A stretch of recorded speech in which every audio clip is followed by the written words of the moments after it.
Nga naman pud lagi ni number nanawag kadaghan bang scammer baguro ni ba to bagon be. Okay, sigutin natin baka scammer na naman to. Hello, good evening. May nagtulong na po ba sa inyo, ma'am? Po. Wala pa po. Wala pa po. Si Dr. Arnel Gonzales po ito, ma'am, para Malasakit Center po. Po. Salamat po. Sino ang kapangalan sa Dikas? Yung name ko po or kaya yung sa anak niya po. Los Lobato yun sa akin. Itong number na ito, isa nyo ito. Opo. 09. Yung tinawagan mo po. Ano po yung ilang taong gulang ka na?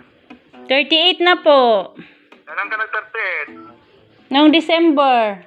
December 13 po. 1985 po. Sana, ma'am, ibigay mo to sa kanila, ma'am, ha? Opo, bigay ko talaga po kasi nakakaawa sila. Baka po, ibili po nito ng papaganda. Naku naman po, Naku po, hindi po sa ganun. para to sa inyo, para to sa kanila. Ay naku po, hindi ako, ngayon lang po ako humingi ng tulong kasi po nakakaawa na po sila eh. Ganun po ka. Opo, kapitbahay ko lang kasi sila. 65,000, ha? Po? 65,000 ito, galing sa Malasakit Center, ha? Ay naku po, maraming salamat po. Ang laking tulong na po yan sa kanila, sir. Saan yung nasa ospital siya ngayon? Nasa ano lang po, dito lang sa city hospital namin. Sa province, Canlaon City. Saan sa province? Negros po. Sa Negros Oriental po. Occidental. Opo.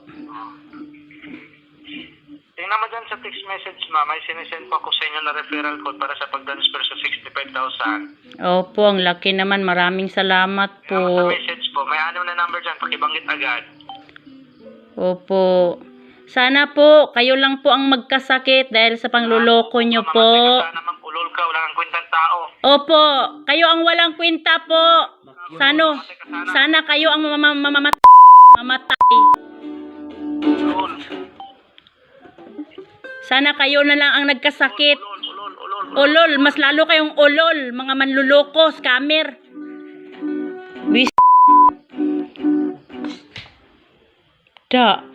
Ay, naku, nakakapanggigil. Diyos ko, ang dami scammer. Pag tumingi ka ng tulong sa FB, ang dami palang scammer. Naku, nakakainis.